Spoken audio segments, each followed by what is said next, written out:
Chitral lower के मुकामात दरोश नगर, अशरियत और पाक अफगान बॉर्डर अरंदू में गुज़िश्ता रात की शदीद बारिशों के नतीजे में कई मुकामात में बरसाती नालों में सैलाब की वजह से मेन चतराल पेशावर रोड अरंदू हर किस्म की ट्रैफिक के लिए ताहाल मुकम्मल बंद है, जिससे पेशावर इस्लामाबाद से चतराल आने वाली मुसाफिर गाड़ियों की लंबी कतारें लगी हुई हैं और मुसाफिरों को उन मुकामात में खुराक और दीगर ज़रूरियात का इंतहाई मुश्किलात का सामना है, जबकि ख़वातीन और बच्चे सबसे ज़्यादा मुतासिर हो चुके हैं।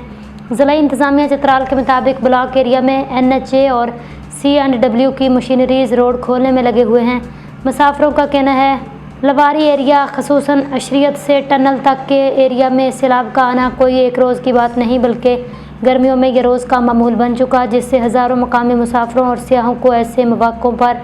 घंटों बल्कि दिनों तक रोड खोलने का इंतज़ार करना पड़ता है। लेकिन सियाहत को तरक्की और सियाहों को सहूलत देने की बात करने वालों के जहन में ये बात नहीं आती 5-6 किलोमीटर के इस नज़रिए में रोड के साथ 2-3 वाशरूम बना दिए जाएं